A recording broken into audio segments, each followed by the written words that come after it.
வணக்கம். வேந்தரின் இளங்கதிர் காலை செய்திகளுக்காக ஆர்பி காவேரி ஜெகநாதன். முதலில் தலைப்புச் செய்திகள்.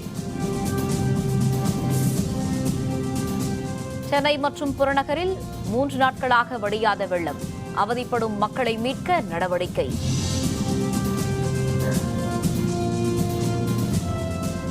திருவள்ளூர் மாவட்டத்தில் கனமழைக்கு வாய்ப்பு. சென்னை, காஞ்சிபுரம் பள்ளி கல்லூரிகளுக்கு இன்றும் விடுமுறை.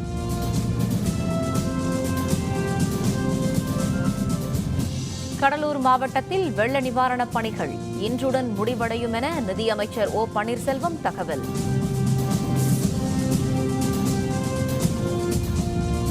தமிழகத்திற்கு தண்ணீர் திறக்க வாய்ப்பில்லை. உச்சநீதிமன்றத்தில் கர்நாடக அரசு பதில் மனு.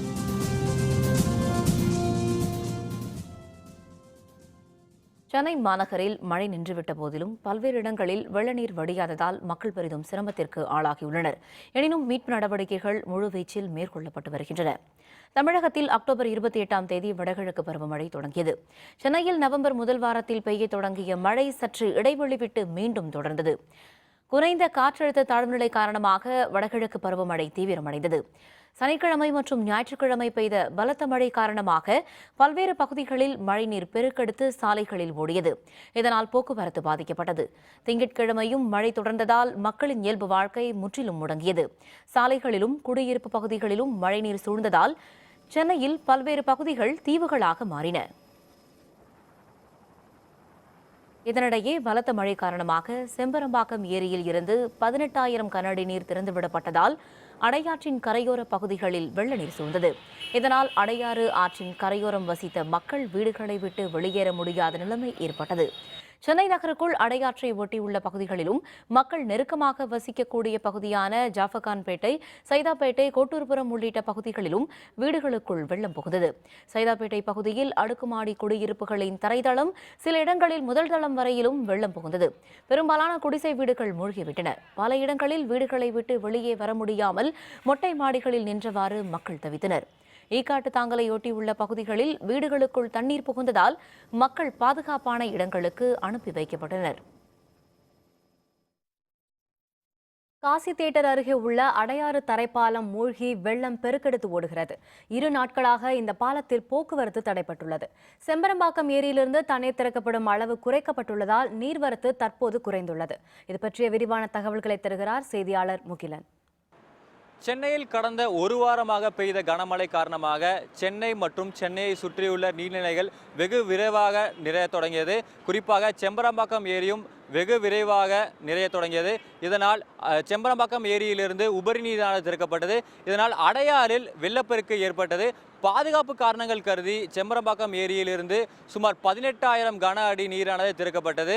இதனால் ஈக்காட்டுத்தாங்கலில் உள்ள ஒரு தரைப்பாலமானது கடந்த 3 நாட்களாக நீரில் மூழ்கியுள்ளது. தற்போது ஏரிக்கு நீரின் வரத்தானது குறைய தொடங்கியதை அடுத்து நேற்று இரவு முதல் செம்பரம்பாக்கம் ஏரியிலிருந்து 7,500 கன அடியாக உபரிநீர் திறக்கப்படுகிறது. ஒரு 10 வருஷம் காலமாக இதுக்கு முன்னாடி இது போல் வந்திருக்கு. அதுக்கப்புறம் 10 வருஷத்துக்கு அப்புறம் இப்போ தான் இந்த போல் வந்து செம்பரம்பாக்கம் ஏரியாலாம் திறந்து விட்டு ஈகாட்டாங்கல், எம்ஜிஆர் நகர் எல்லா ஏரியாலையும் வந்து இந்த மாதிரி எல்லாம் தண்ணி வந்து பாதிப்பு வந்திருக்கு. இங்கே ஓரளவு வந்து இப்போ தான் கொஞ்சம் கம்மியாக இருக்குது. 2 நாளைக்கு அப்புறம் இன்றைக்கி தான் கொஞ்சம் ரொம்ப கம்மியாக இருக்குது. 2006 பார்த்து இந்த மாதிரி தண்ணி நிறையா இருந்தது.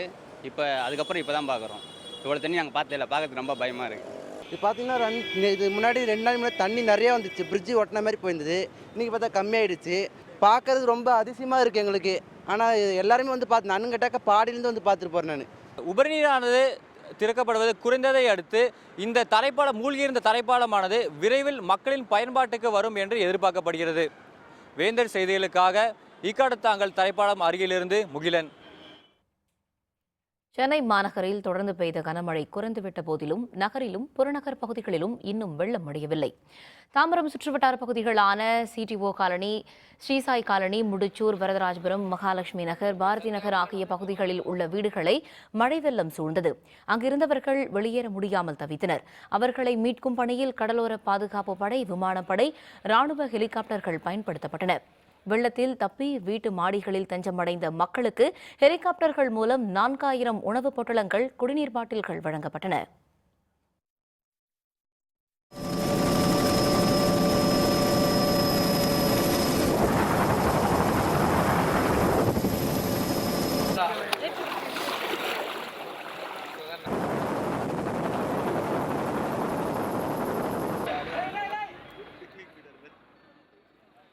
சென்னையில் பெய்த கனமழை மற்றும் புறநகர் ஏரிகளில் இருந்து வெளியேற்றப்படும் தண்ணீர் காரணமாக வேளச்சேரி, மடிப்பாக்கம், ஆலந்தூர், பெரும்பாக்கம், பழைய மகாபலிபுரம் சாலை உள்ளிட்ட பகுதிகளில் உள்ள வீடுகளில் தண்ணீர் புகுந்தது. இதனால் மக்களின் இயல்பு வாழ்க்கை பாதிக்கப்பட்டுள்ளது.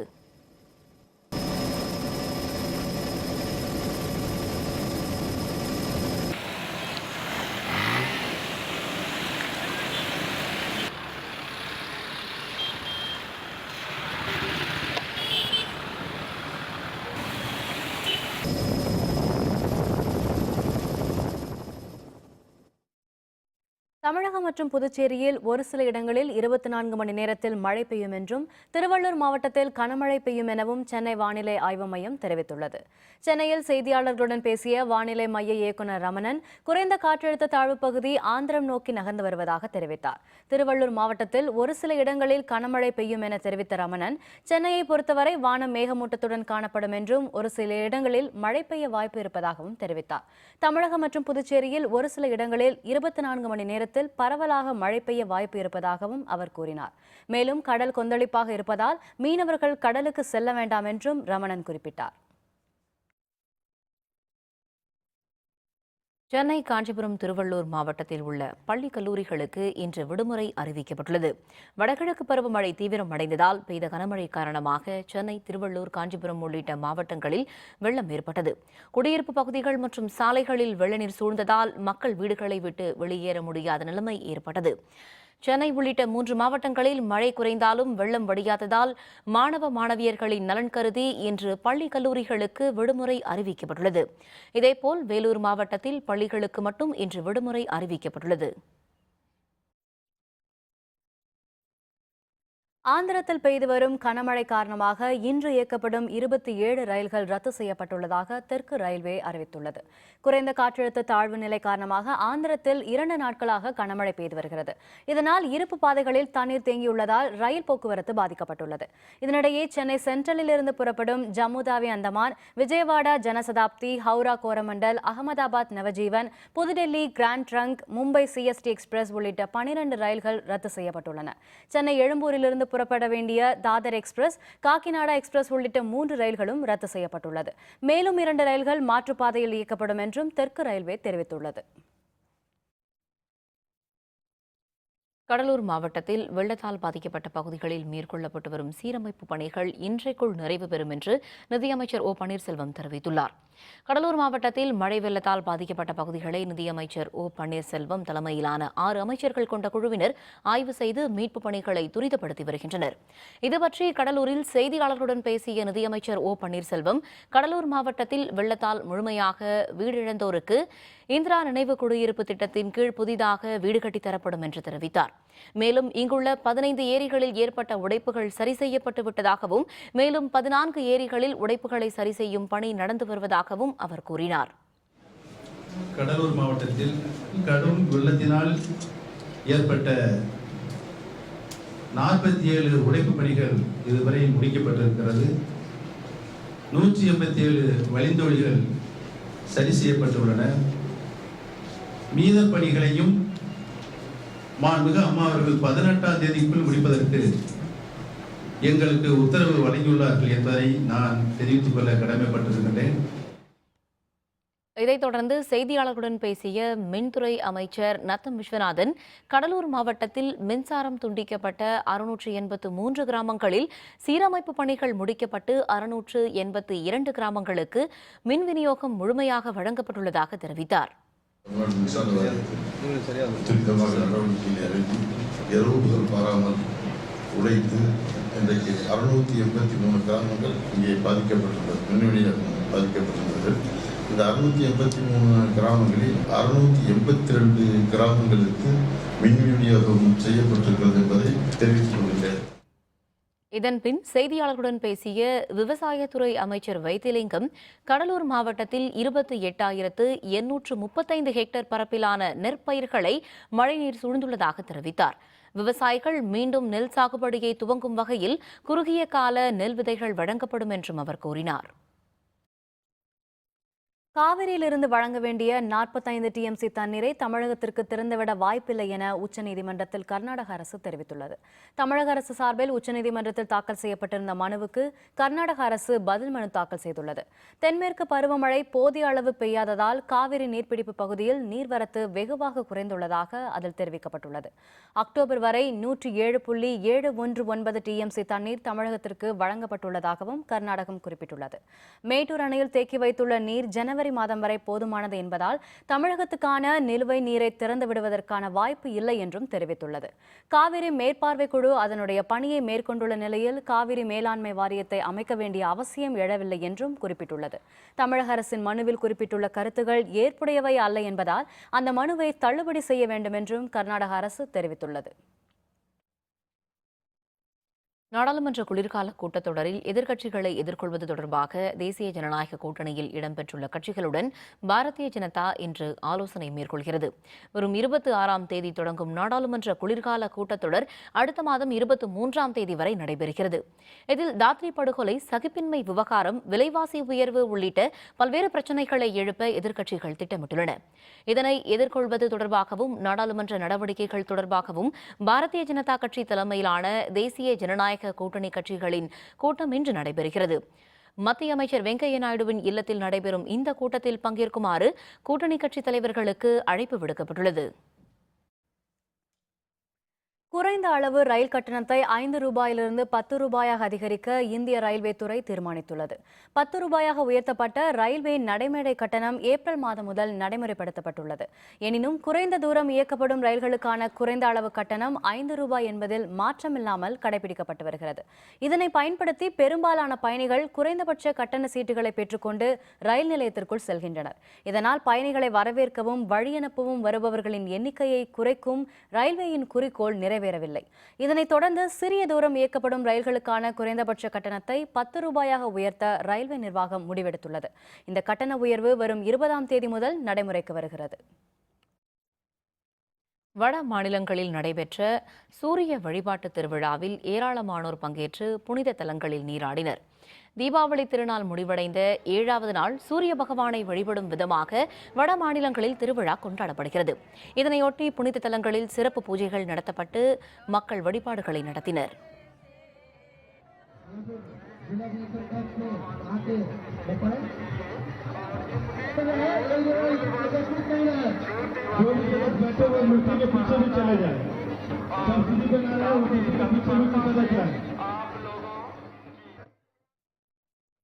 தில்லியில் உள்ள RSS அலுவலகத்தில் வைக்கப்பட்டுள்ள விஸ்வ இந்து பரிஷத் தலைவர் அசோக் சிங்கால் உடலுக்கு ஏராளமானோர் அஞ்சலி செலுத்தி வருகின்றனர். உடல்நலக்குறைவு காரணமாக குர்கான் மருத்துவமனையில் அனுமதிக்கப்பட்டிருந்த அசோக் சிங்கால் சிகிச்சை பலனின்றி நேற்று உயிரிழந்தார். அவருக்கு வயது 89. அசோக் சிங்கால் மறைவுக்கு பிரதமர் மோடி, பாரதிய ஜனதா கட்சியின் மூத்த தலைவர் அத்வானி உள்ளிட்டோர் இரங்கல் தெரிவித்தனர். இதனை அடுத்து தில்லியில் உள்ள RSS அலுவலகத்தில் மக்களின் அஞ்சலிக்காக அசோக் சிங்கால் உடல் வைக்கப்பட்டுள்ளது. மத்திய உள்துறை அமைச்சர் ராஜ்நாத் சிங் அசோக் சிங்கால் உடலுக்கு மலர் வளையம் வைத்து இறுதி அஞ்சலி செலுத்தினார். श्री अशोक जी सिंघल के निधन से एक भारत की बहुत बड़ी एक राष्ट्रवादी हस्ती, धनी थे, पूरा जीवन राष्ट्र के लिए उनका समर्पित था। मैं अपनी शोक संवेदना व्यक्त करता हूं उनके इस निधन पर और ईश्वर से प्रार्थना करता हूं कि उनकी आत्मा को शांति प्रदान करे. மழை பாதித்த மாவட்டங்களில் நிவாரணப் பணிகள். சிறப்பு IAS அலுவலர்கள் நேரில் ஆய்வு. விவரம் விளம்பர இடைவேளைக்கு பிறகு.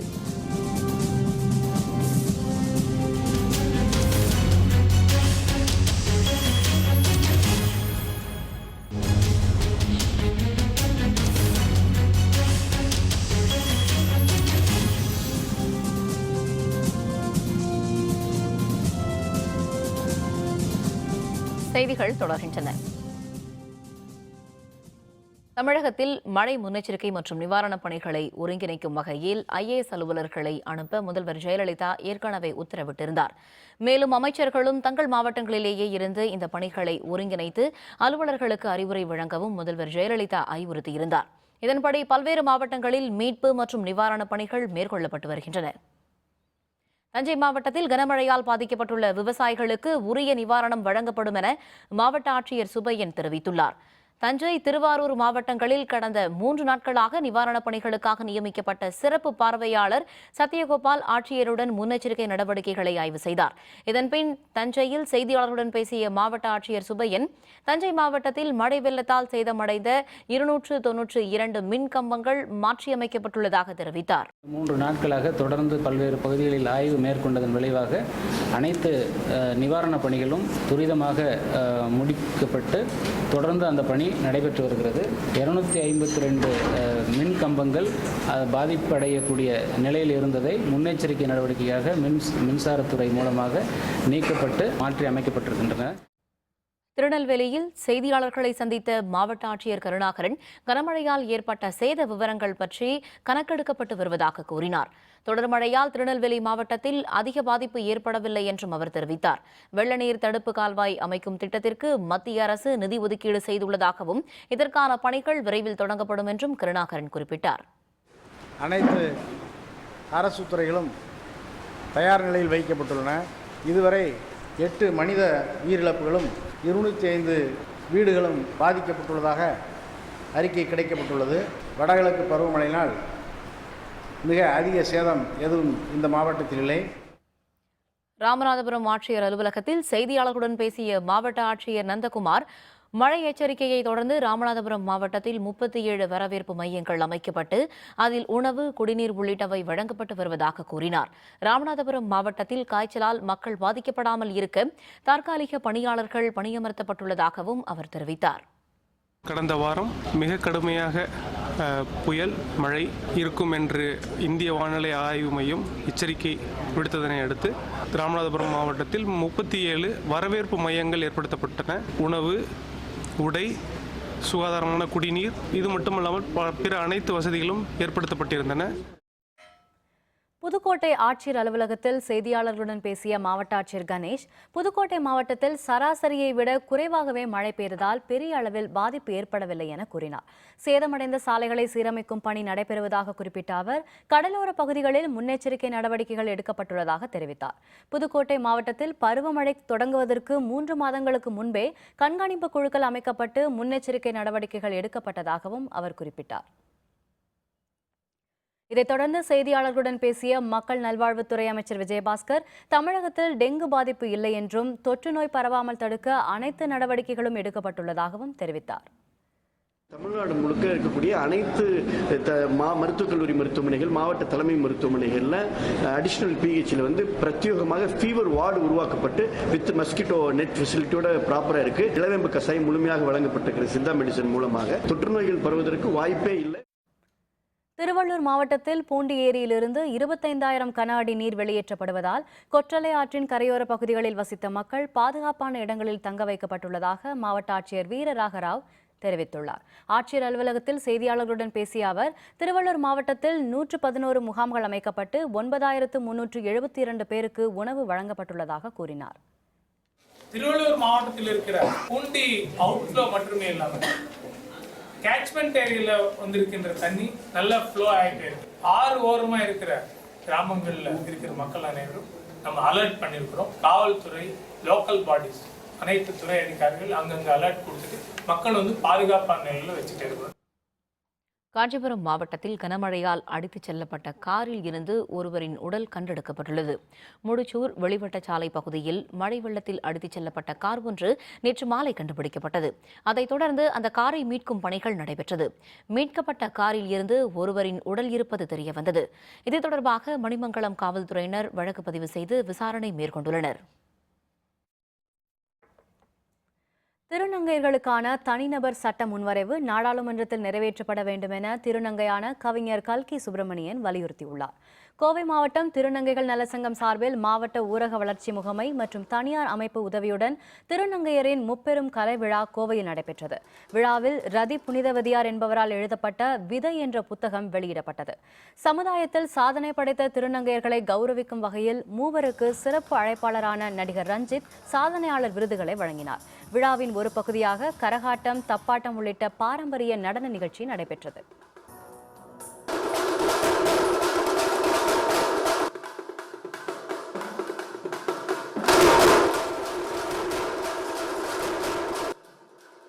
திருநங்கைகள் திருநங்கைகள் திருநம்பிகள் மூன்றாம் பாலினர் சமூகத்திற்கு சட்ட ரீதியான அங்கீகாரத்தை நமது சுப்ரீம் கோர்ட் உயர்நீதிமன்றம் வழங்கியுள்ளது. அது ஒட்டுமொத்த மூன்றாம் பாலினர் சமூகத்திற்கு ஒரு மிகப்பெரிய வெற்றி. இந்த பாராளுமன்ற மக்களவையில் இப்பொழுது விவாதத்திற்கு வருகிறது. அங்கும் அது வெற்றி பெறும் என்று நான் நம்புகிறேன். சமூக அக்கறை எங்களுக்கு இருக்குது. நிச்சயமாக இதன் மூலம் சமூகத்தில் திருநங்கைகளுடைய பார்வை மாறி நல்லெண்ணத்தின் அடிப்படையில் அவங்களையும் தன்னை உயர்த்திக்கிட்டு சமூகத்தையும் உயர்த்த பாடுபட தயாராக முனைப்போட நிறைய திருநங்கைகள் இங்கே வந்திருக்காங்க. இதன் மூலமாக திருநங்கைகளுடைய வாழ்க்கை தரமும் கல்வி தரமும் உயரும் சொல்லிட்டு இந்த நிகழ்ச்சியை நடத்துகிறோம். தேனி மாவட்டத்தில் தாமரைக்குளம் கண்மாய் நிரம்பி அருகில் உள்ள குடியிருப்பு பகுதிகளுக்குள் வெள்ளம் புகுந்ததால் மக்கள் பெரும் அவதிக்குள்ளாகியுள்ளனர்.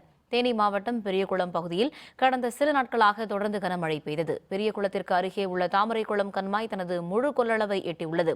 கண்மாய் நீர்வடியும் பகுதிகள் பெருமளவில் ஆக்கிரமிக்கப்பட்டுள்ளதால் வெள்ள நீர் வெளியேற இடமில்லாமல் அருகில் உள்ள குடியிருப்பு பகுதிகளுக்குள் புகுந்துள்ளது. இதனால் அந்த பகுதி மக்கள் பெரும் அவதிக்கு ஆளாகியுள்ளனர்.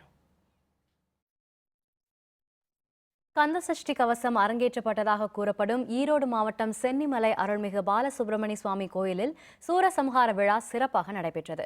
சென்னிமலை அடிவாரத்தில் முன்னதாக பூக்களால் அலங்கரிக்கப்பட்ட முருகன் சமேதவள்ளி தெய்வானை உற்சவர் சுவாமிகளுக்கு பக்தர்கள் முன்னிலையில் பஞ்சமுக விளக்குகள் கொண்டு மகா தீபாராதனையும் சிறப்பு பூஜையும் மேற்கொள்ளப்பட்டது. அலங்கரிக்கப்பட்ட சுவாமிகள் தேரில் எழுந்தருள சென்னிமலையின் 4 ரத வீதிகளில் பல்வேறு வாத்திய இசை முழங்க ஊர்வலமாக எடுத்துச் செல்லப்பட்டு அசுரர்களை வதம் செய்யும் நிகழ்ச்சி நடைபெற்றது. 4 ரத வீதிகளிலும் சுவாமிகள் அசுரர்களை வதம் செய்யும் போது அங்கு கூடியிருந்த திரளான பக்தர்கள் அரோகரா என முழக்கமிட்டவாறே சுவாமியை வழிபட்டனர்.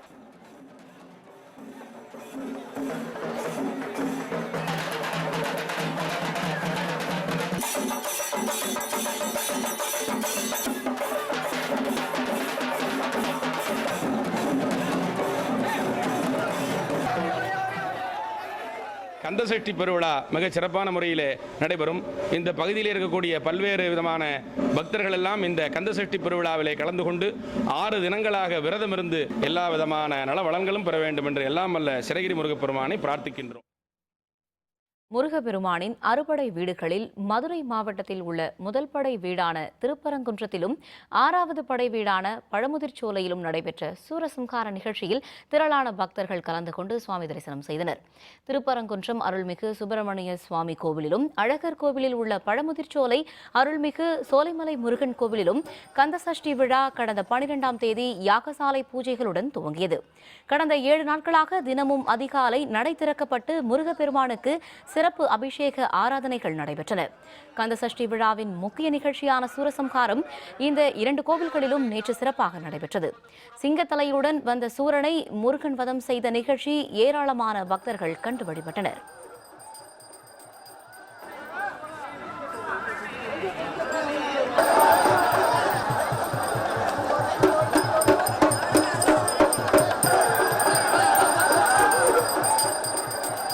இருந்து 6 பொறிகளை வர வச்சு முருகனை உருவாக்கி இருக்காரு. தனக்கு உதவி செய்யறதுக்காக இந்த வீரபாகு, இந்த வீரகேசரி இப்படின்ற அந்த தளபதிகளை உருவாக்கி திருப்பரங்குன்றத்துல இருந்து தான் அந்த தளபதிகளை அனுப்பிய படையெடுத்து திருச்செந்தூர்ல போய் சூரசம்ஹாரம் பண்ணதா வரலாறு. பழனி அருள்மிகு தண்டாயுதபாணி சுவாமி திருக்கோயிலில் சூரசம்ஹாரம் வெகு சிறப்பாக நடைபெற்றது. திண்டுக்கல் மாவட்டம் பழனி அருள்மிகு தண்டாயுதபாணி சுவாமி கோயிலில் கந்தசஷ்டி விழா கடந்த 12ஆம் தேதி காப்பு கட்டுதல் நிகழ்ச்சியுடன் தொடங்கியது. 7 நாள் சஷ்டி விழாவின் முக்கிய நிகழ்ச்சியான சூரசம்ஹாரம் நேற்று சிறப்பாக நடைபெற்றது. இதில் சூரர்களை வதம் செய்வதற்காக மலைக்கொழுந்து அம்மனிடம் சின்னகுமாரசாமி வேல் வாங்கும் நிகழ்ச்சி நடைபெற்றது.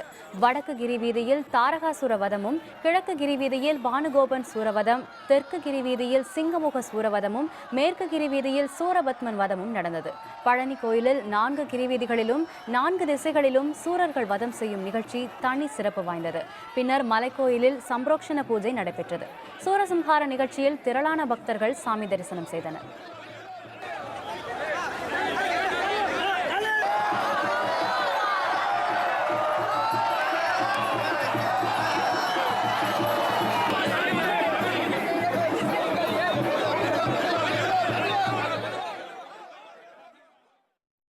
ஜெர்மனியில் குண்டுவெடிப்பு அச்சம், கால்பந்து போட்டி ரத்து.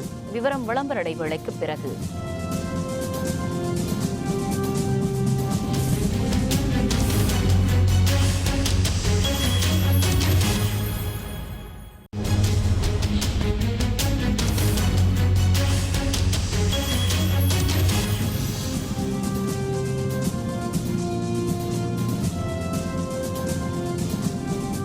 செய்திகள் தொடர்கின்றன.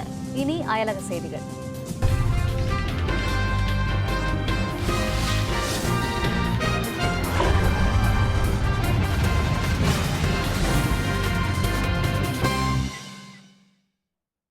ஜெர்மனியில் குண்டுவெடிப்பு அச்சம் காரணமாக நெதர்லாந்து ஜெர்மனி இடையே நடக்கவிருந்த கால்பந்து போட்டி ரத்து செய்யப்பட்டது. பிரான்ஸ் தலைநகர் பாரிஸில் கடந்த வெள்ளிக்கிழமை கால்பந்து திடல் உட்பட 6 இடங்களில் தீவிரவாதிகள் நடத்திய தாக்குதலில் 129 பேர் உயிரிழந்தனர்.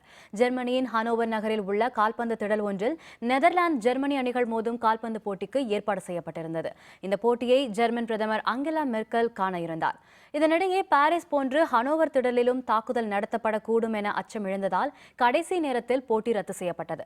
ரசிகர்கள் அனைவரும் அவசரமாக திடலில் இருந்து வெளியேற்றப்பட்டு அங்கு தீவிர சோதனை நடத்தப்பட்டது. இதில் வெடிகுண்டு ஏதும் கண்டுபிடிக்கப்படவில்லை என்றும் இது தொடர்பாக யாரும் கைது செய்யப்படவில்லை எனவும் ஜெர்மன் உள்துறை அமைச்சர் தாமஸ் டி மைசர் தெரிவித்துள்ளார்.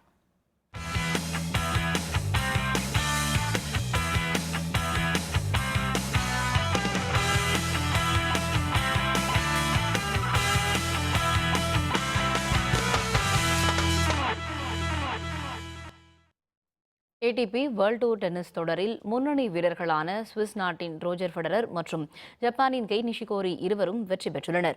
பிரிட்டன் தலைநகர் லண்டனில் ATP world tour finals tennis போட்டிகள் நடைபெற்று வருகின்றன. நேற்று நடந்த ஆண்கள் ஒற்றையர் பிரிவு ஆட்டம் ஒன்றில் செர்பிய வீரர் நோவக் ஜோகோவிச்சை 7-5, 6-2 என்ற நேர் செட்களில் சுவிஸ் வீரர் ரோஜர் ஃபெடரர் வீழ்த்தி அரையிறுதிக்குள் நுழைந்தார். மற்றொரு ஆட்டத்தில் செக் குடியரசின் தாமஸ் பெரிட்டிச்சை 7-5, 3-6, 6-3 என்ற செட்களில் ஜப்பானின் கெய் நிஷிகோரி தோற்கடித்தார்.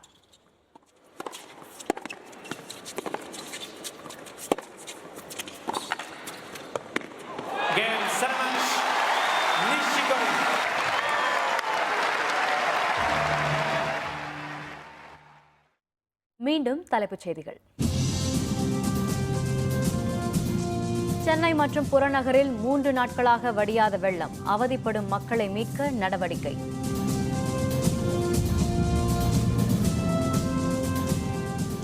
திருவள்ளூர் மாவட்டத்தில் கனமழைக்கு வாய்ப்பு. சென்னை, காஞ்சிபுரம் பள்ளி கல்லூரிகளுக்கு இன்றும் விடுமுறை.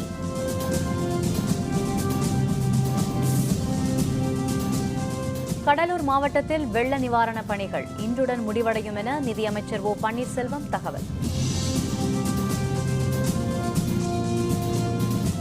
தமிழகத்திற்கு தண்ணீர் திறக்க வாய்ப்பில்லை.